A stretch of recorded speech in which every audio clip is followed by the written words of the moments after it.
Hello. I know now that I am at risk of being a little self-indulgent because I really enjoy reading stories to you. And it's World Book Day, and I've done a couple. And now I'm at home in my small room where I keep all my books. I kind of call it the study, but it isn't really a study because I said to you I'd like, send in some pictures of you reading your favourite book in your favourite clothes in your favourite place. And so I'm going to read you a bit of a book. Can't read the whole book, and I certainly couldn't read the whole series. I'll give you a clue that Mr. Stephen Fry has done that, audiobooks of the whole series, and they are brilliant. And lots of you will have seen the films, older children, and you'll be thinking, some of you might have thought, I've seen the film, I don't need to read the book. I'm not going to read the book. But so many of you, I know when we have had dressing up days and things, love to come as the character. You might be beginning to guess who it is, or which book it is. And I thought, well, World Book Day, one of the most important, wonderful series of books written in the last 20 years. And I had a little look through the video list. Nobody's read this one. Somebody's done Miss Mac's done Lion, Witch and Wardrobe, one of my favourites. And I was looking through and I thought, I know, I'm going to read, maybe to tempt some of you who think, I've seen the film, some of the older ones, because they are PG then to 12, and I've seen the film, I don't need to read the books. They are the most magical books. I remember when the first one came out, I was a teacher down on the South Coast, and this book came out and it was mulling around and kept getting mentioned, and I thought, that sounds very exciting. Wish I'd bought a hardback copy very early on, what we call a first edition. I think I'd have done quite well, but I didn't. Anyway, it got to the stage when a new book was released, people would queue outside bookshops the night before. And I didn't queue outside a bookshop, but I certainly had it on pre-order and it arrived on the day of publication, particularly the fourth book, which was one of my favourites. And I'm keeping you guessing, but I'm going to read the very first chapter from the very beginning, Harry Potter and the Philosopher's Stone. They are, if you haven't read them, I really encourage you to read them, particularly sort of year 3, 4, 5, and then into 6, because they do get longer and more complex as the series goes on.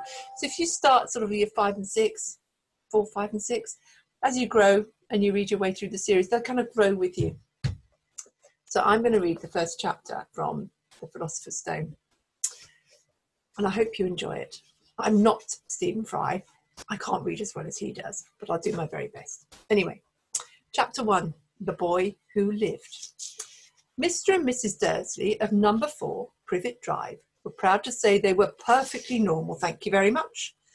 They were the last people you'd expect to be involved in anything strange or mysterious because they just didn't hold with such nonsense. Mr. Dursley was the director of a firm called Grunnings, which made drills. He was a big, beefy man with hardly any neck, although he did have a very large moustache. Mrs. Dursley was thin and blonde and had nearly twice the usual amount of neck, which came in very useful as she spent much of her time craning over garden fences, spying on the neighbours. The Dursleys had a small son called Dudley, and in their opinion, there was no finer boy anywhere. The Dursleys had everything they wanted, but they also had a secret, and their greatest fear was that somebody would discover it. They didn't think they could bear it if anyone found out about the Potters. Mrs. Potter was Mrs. Dursley's sister, but they hadn't met for several years. In fact, Mrs. Dursley pretended she didn't have a sister because her sister and her good-for-nothing husband were as un-Dursleyish as it was possible to be. The Dursleys shuddered to think what the neighbours would say if the Potters arrived in the street. The Dursleys knew the Potters had a small son too, but they had never even seen him. This boy was another good reason for keeping the Potters away. They didn't want Dudley mixing with a child like that. When Mr. and Mrs. Dursley woke up on the dull, grey Tuesday our story starts, there was nothing about the cloudy sky outside to suggest that strange and mysterious things would soon be happening all over the country. Mr. Dursley hummed as he picked out his most boring tie for work, and Mrs. Dursley gossiped away happily as she wrestled a screaming Dudley into his high chair. None of them noticed a large, tawny owl flutter past the window. At 8:30, Mr. Dursley picked up his briefcase, pecked Mrs. Dursley on the cheek and tried to kiss Dudley goodbye, but missed because Dudley was now having a tantrum and throwing his cereal at the walls. "Little tyke," chortled Mr. Dursley as he left the house. He got into his car and backed out of number 4's drive. It was on the corner of the street that he noticed the first sign of something peculiar: a cat reading a map. For a second, Mr. Dursley didn't realise what he had seen. Then he jerked his head round to look again. There was a tabby cat standing on the corner of Privet Drive, but there wasn't a map in sight. What could he have been thinking of? It must have been a trick of the night. Mr. Dursley blinked and stared at the cat. It stared back. As Mr. Dursley drove round the corner and up the road, he watched the cat in his mirror. It was now reading the sign that said Privet Drive. No, looking at the sign. Cats couldn't read maps or signs. Mr. Dursley gave himself a little shake and put the cat out of his mind. As he drove towards town, he thought of nothing except a large order of drills he was hoping to get that day. But on the edge of town, drills were driven out of his mind by something else. He sat in the usual morning traffic jam. He couldn't help noticing there seemed to be a lot of strangely dressed people about. People in cloaks. Mr. Dursley couldn't bear people who dressed in funny clothes, the get-ups you saw on young people. He supposed this was some stupid new fashion. He drummed his fingers on the steering wheel, and his eyes fell on a huddle of these weirdos standing quite close by. They were whispering excitedly together.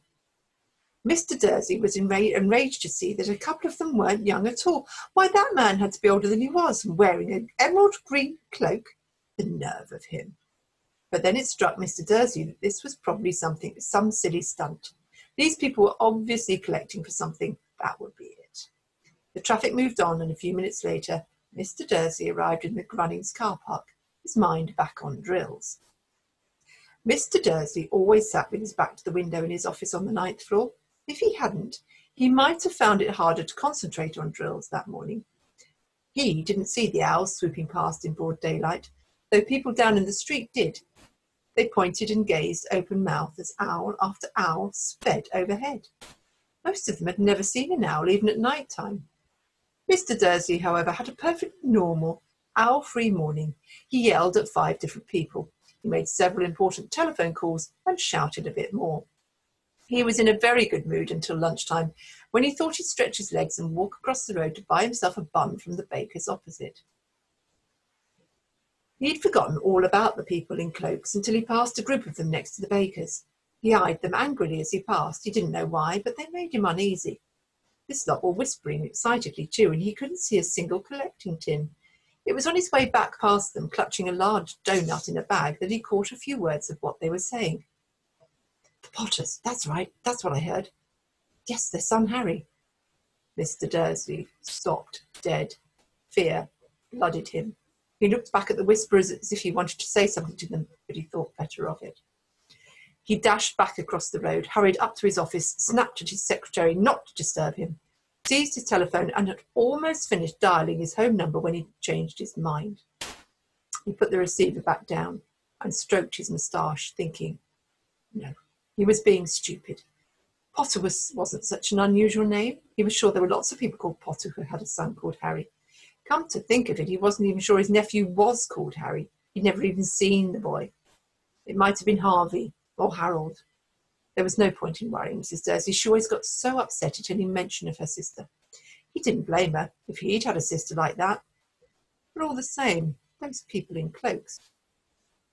He found it a lot harder to concentrate on drills that afternoon, and when he left the building at 5 o'clock, he was still so worried that he walked straight into someone just outside the door. "Sorry," he grunted, as the tiny old man stumbled and almost fell. It was a few seconds before Mr. Dursley realised that the man was wearing a violet cloak. He didn't seem at all upset at being almost knocked to the ground. On the contrary, his face split into a wide smile, and he said in a squeaky voice that made passers-by stare, "Don't be sorry, my dear sir, for nothing could upset me today. Rejoice, for you know who is gone at last.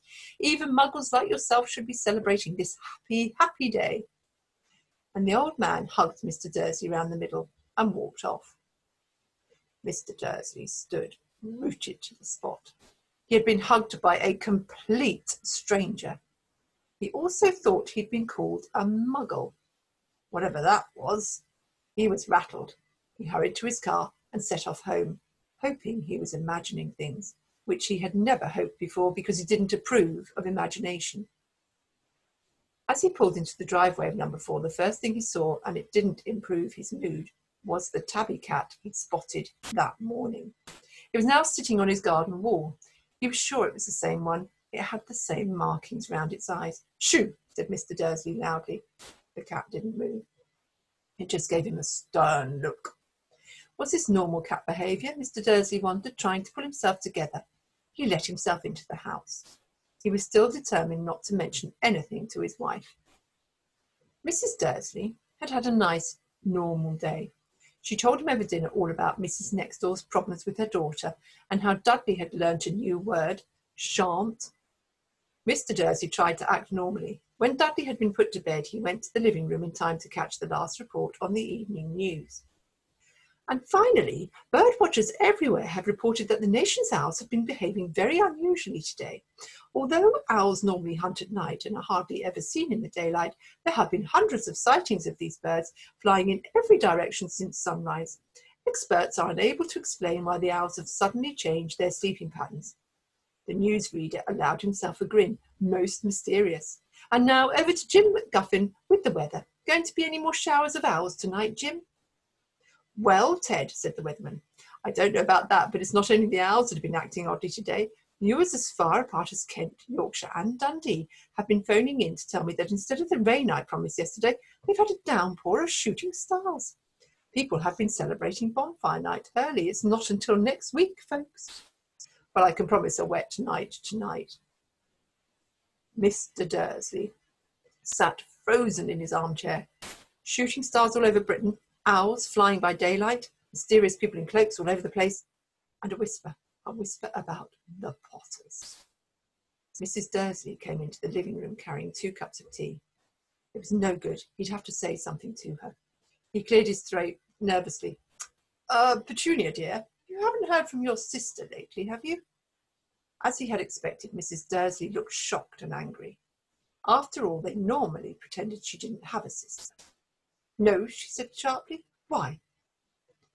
Funny stuff on the news, Mr. Dursley mumbled. Owls, shooting stars.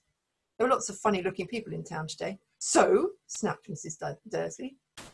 Well, I just thought maybe it was something to do with, her lot. Mrs. Dursley sipped her tea through pursed lips. Mr. Dursley wondered whether he dared tell her that he heard the name Potter. He decided he didn't dare. Instead, he said as casually as he could, their son would be about Dudley's age now, wouldn't he? I suppose so, said Mrs. Dursley stiffly. What's his name again? Howard, isn't it? Harry. Nasty common name, if you ask me. Oh, yes, said Mr. Dursley, his heart sinking horribly. Yes, I quite agree.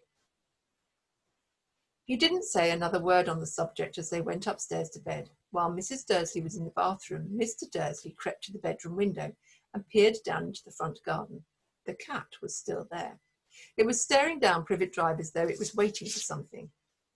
Was he imagining things? Could all this have anything to do with the Potters?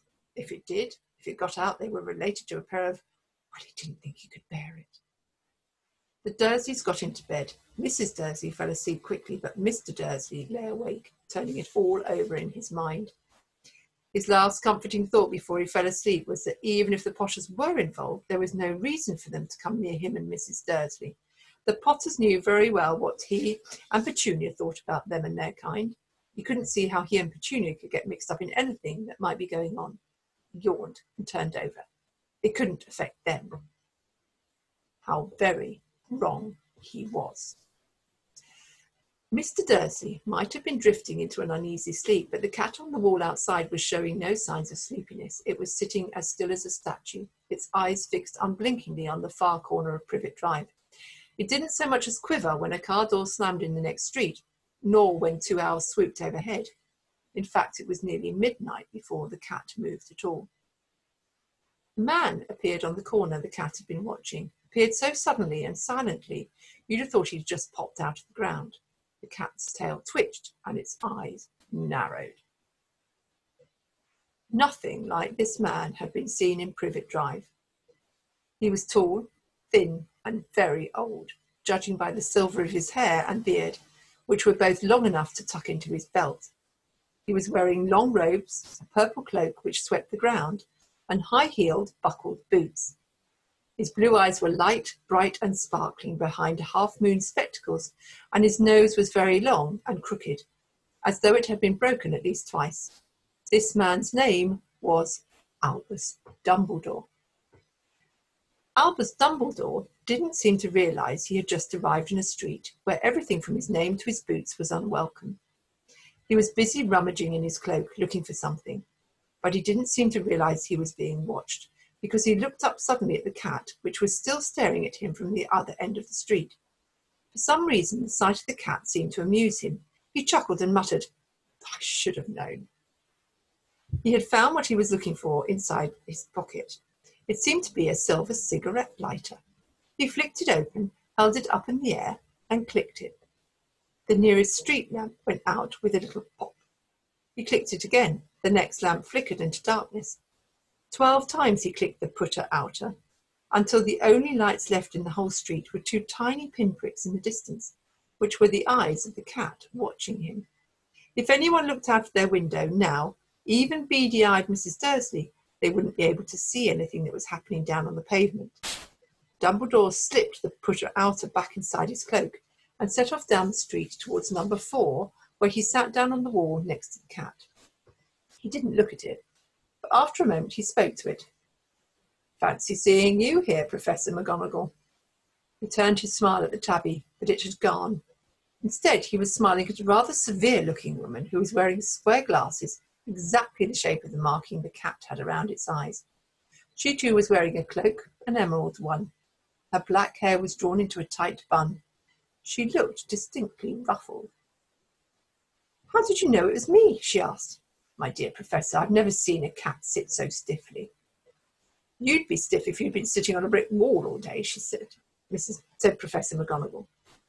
"All day? When you could have been celebrating? I must have passed a dozen feasts and parties on my way here." Professor McGonagall sniffed angrily. "Oh yes, everyone's celebrating all right," she said impatiently. "You think they'd be a bit more careful, but no, even the Muggles have noticed something's going on. It was on their news." She jerked her head back at the Dursleys' dark living room window. "I heard it. Flocks of owls, shooting stars. Well, they're not completely stupid. They were bound to notice something. Shooting stars down in Kent. I bet that was Daedalus Diggle. He never had much sense." "You can't blame them," said Dumbledore gently. "We've had precious little to celebrate for 11 years. "I know that," said Professor McGonagall irritably. "But that's no reason to lose our heads. People are being downright careless, out on the streets in broad daylight, not even dressed in Muggle clothes, swapping rumours." She threw a sharp, sideways glance at Dumbledore here, as though hoping he was going to tell her something, but he didn't. So she went on. "Fine thing it would be if on the very day you-know-who seems to have disappeared at last, the Muggles found out about us all. I suppose he really has gone." "Dumbledore?" "It certainly seems so," said Dumbledore. "We've much to be thankful for. Would you care for a sherbet lemon?" "A what?" "A sherbet lemon. They're a kind of Muggle sweet I'm rather fond of." "No, thank you," said Professor McGonagall coldly, as though she didn't think this was the moment for sherbet lemons. "As I say, even if you-know-who has gone—" "My dear Professor, surely a sensible person like yourself can call him by his name. All this you-know-who nonsense. For 11 years I've been trying to persuade people to call him by his proper name, Voldemort." Professor McGonagall flinched, but Dumbledore, who was unsticking 2 sherbet lemons, seemed not to notice. "It all gets so confusing if we keep saying you-know-who. I've never seen any reason to be frightened of saying Voldemort's name." "I know you haven't," said Professor McGonagall, sounding half exasperated, half admiring. "But you're different. Everyone knows you're the only one you-know-who. Oh, all right, Voldemort was frightened of." "You flatter me," said Dumbledore calmly. "Voldemort had powers I will never have. Only because you're too, well, noble to use them. It's lucky it's dark. I haven't blushed so much since Madame Pomfrey told me she liked my new earmuffs." Professor McGonagall shot a sharp look at Dumbledore and said, The owls are nothing to the rumours that are flying around. You know what everyone's saying about why he's disappeared, about what finally stopped him. It seemed that Professor McGonagall had reached the point she was most anxious to discuss. The real reason she'd been waiting on a cold, hard wall all day, for neither as a cat nor as a woman had she fixed Dumbledore with such a piercing stare as she did now. It was plain that whatever everyone was saying, she was not going to believe it until Dumbledore told her it was true. Dumbledore, however, was choosing another sherbet lemon and didn't answer. What they're saying, she pressed on, is that last night Voldemort turned up at Godric's Hollow. He went to find the Potters. The rumour is that Lily Jane and James Potter are that they're dead. Dumbledore bowed his head. Professor McGonagall gasped. Lily and James! I can't believe it. I didn't want to believe it. Oh, Albus! Dumbledore reached out and patted her on the shoulder. I know, he said heavily. Professor McGonagall's voice trembled as she went on. That's not all. They're saying he tried to kill the Potter's son, Harry. But he couldn't. He couldn't kill that little boy. No one knows why or how, but they're saying that when he couldn't kill Harry Potter, Voldemort's powers somehow broke, and that's why he's gone. Dumbledore nodded glumly. It's true, faltered Professor McGonagall. After all he's done, all the people he's killed, he couldn't kill a little boy? It's just astounding, of all the things to stop him. But how in the name of heaven did Harry survive? We can only guess, said Dumbledore. We may never know. Professor McGonagall pulled out a lace handkerchief and dabbed at her eyes beneath her spectacles. Dumbledore gave a great sniff as he took a golden watch from his pocket and examined it. It was a very odd watch. It had 12 hands but no numbers. Instead, little planets were moving round the edge. It must have made sense to Dumbledore, though, because he put it back in his pocket and said, Hagrid's late. I suppose it was he who told you I'd be here, by the way. Yes, said Professor McGonagall, and I don't suppose you're going to tell me why you're here, of all places. I've come to bring Harry to his aunt and uncle. They're the only family he has left now. You can't mean the people who live here, cried Professor McGonagall, jumping to her feet and pointing at number 4. Dumbledore, you can't. I've been watching them all day. You couldn't find 2 people who are less like us. And they've got this son. I saw him kicking his mother all the way up the street, screaming for sweets. Harry Potter, come and live here? The best place for him, said Dumbledore firmly. His aunt and uncle will be able to explain everything to him when he's older. I've written them a letter. A letter? Repeated Professor McGonagall, faintly sitting back on the wall.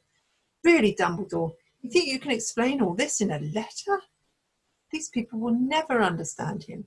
He'll be famous, a legend. I wouldn't be surprised if today was known as Harry Potter Day in the future. There will be books written about Harry. Every child in our world will know his name. Exactly, said Dumbledore, looking very seriously over the top of his half-moon glasses. It would be enough to turn any boy's head. Famous before he can walk and talk, famous for something he won't even remember. Can't you see how much better off he'll be growing up away from all of that until he's ready to take it? Professor McGonagall opened her mouth, changed her mind, swallowed, then said, Yes, you're right, of course. But how is the boy getting here, Dumbledore? She eyed his cloak suddenly, as though she thought he might be hiding Harry beneath it. Hagrid's bringing him. You think it wise to trust Hagrid with something as important as this? I would trust Hagrid with my life, said Dumbledore. I'm not saying his heart isn't in the right place, said Professor McGonagall grudgingly, but you can't pretend he's not careless. You just tend to... What was that? A low, rumbling sound had broken the silence around them. It grew steadily louder as they looked up and down the street for some sign of a headlight. It swelled to a roar as they both looked up at the sky. A huge motorbike fell out of the air and landed on the road in front of them. If the motorbike was huge, it was nothing to the man sitting astride it. He was almost twice as tall as a normal man and at least 5 times as wide. He looked simply too big to be allowed, and so wild. Long tangles of bushy black hair and beard hid most of his face. He had hands the size of dustbin lids, and his feet in their leather boots were like baby dolphins. His vast, muscular arms, he was holding a bundle of blankets. Hagrid, said Dumbledore, sounding relieved. At last. And where did you get that motorbike? Borrowed it, Professor Dumbledore, sir, said the giant, climbing carefully off the motorbike as he spoke. Young Sirius Black lent it me. I've got him, sir. No problems, were there? No, sir. House was almost destroyed, but I got him out all right before the muggles started swarming around. He fell asleep as we were flying over Bristol. Dumbledore and Professor McGonagall bent forward over the bundle of blankets. Inside, just visible, was a baby boy, fast asleep. Under a tuft of jet black hair over his forehead, they could see a curiously shaped cut like a bolt of lightning. Is that where? Whispered Professor McGonagall. Yes, said Dumbledore. You'll have that scar forever. Couldn't you do something about it, Dumbledore? Even if I could, I wouldn't. Scars can come in useful. I have one of myself above my left knee, which is a perfect map of the London Underground. Well, give him here, Hagrid. We'd better get this over with. Dumbledore took Harry in his arms and turned towards the Dursleys' house. Could I say goodbye to him, sir? Asked Hagrid. He bent his great shaggy head over Harry and gave him what must have been a very scratchy, whiskery kiss. Then suddenly Hagrid let out a howl like a wounded dog. Shh! Hissed Professor McGonagall. You'll wake the muggles. Sorry, sobbed Hagrid, taking out a large spotted handkerchief and burying his face in it. But I can't stand it. Lily and James dead, and poor little Harry off to live with muggles. Yes, it's all very sad, but get a grip of yourself, Hagrid, or we'll be found. Professor McGonagall whispered, patting Hagrid gingerly on the arm as Dumbledore stepped over the low garden wall and walked to the front door. He laid Harry gently on the doorstep, took a letter out of his cloak, tucked it inside Harry's blankets, and then came back to the other two. For a full minute, the three of them stood and looked at the little bundle. Hagrid's shoulders shook. Professor McGonagall blinked furiously, and the twinkling light that usually shone from Dumbledore's eyes seemed to have gone out. Well, said Dumbledore finally. That's that. We've no business staying here. We may as well go and join the celebrations. Yeah, said Hagrid in a very muffled voice. I'd best get this bike away. Good night, Professor McGonagall. Professor Dumbledore, sir. Wiping his streaming eyes on his jacket sleeve, Hagrid swung himself onto the motorbike and kicked the engine into life. With a roar, it rose into the air and off into the night. I shall see you soon, I expect, Professor McGonagall, said Dumbledore, nodding to her. Professor McGonagall blew her nose in reply. Dumbledore turned and walked back down the street. On the corner, he stopped and took out the silver putter-outer. He clicked it once and 12 balls of light sped back to their street lamps so that Privet Drive glowed suddenly orange and he could make out a tabby cat slinking round the corner at the other end of the street. He could just see the bundle of blankets on the step of number 4. Good luck, Harry, he murmured. He turned on his heel and with a swish of his cloak he was gone. A breeze ruffled the neat hedges of Privet Drive, which lay silent and tidy under the inky sky, the very last place you would expect astonishing things to happen. Harry Potter rolled over inside his blankets without waking up. One small hand closed on the letter beside him and he slept on, not knowing he was special, not knowing he was famous, not knowing he would be woken in a few hours' time by Mrs. Dursley's scream as she opened the front door to put the milk bottles out, nor that he would spend the next few weeks being prodded and pinched by his cousin Dudley. He couldn't know that at this very moment people meeting in secret all over the country were holding up their glasses and saying in hushed voices, to Harry Potter, the boy who lived. The next chapter starts. Nearly 10 years had passed since the Dursleys had woken up to find their nephew on the front step, but Privet Drive had hardly changed at all. Have a go. Pick up the Harry Potter books. They're a whole different experience to the film because you immerse yourself in the story and the language, and they are well written and they are such a brilliant plot. I enjoy the films as well. I think they're great, but you can enjoy the books and the films. You get more from the films if you've read the books because it explains more, I think. So I hope you're enjoying World Book Day tomorrow. You might be picking them up today on Wednesday, and that's absolutely fine. And you can listen to the stories not just on Thursday, but whenever you want to. They're on our YouTube channel, and they will be there for a while. I feel terribly modern saying on our YouTube channel, but it's great. And there are loads of videos on the playlist. I think this will make the 30th. So do enjoy those, and maybe think about, if any of the books that you've seen you might fancy reading. I might even do another one if I have time, but I know you'll be getting bored of looking at my face, and I'll be back in my office because I'm doing this in the evening. So take care, enjoy your books, send those pictures in. You could put little Harry Potter skull on there if you want. Take care.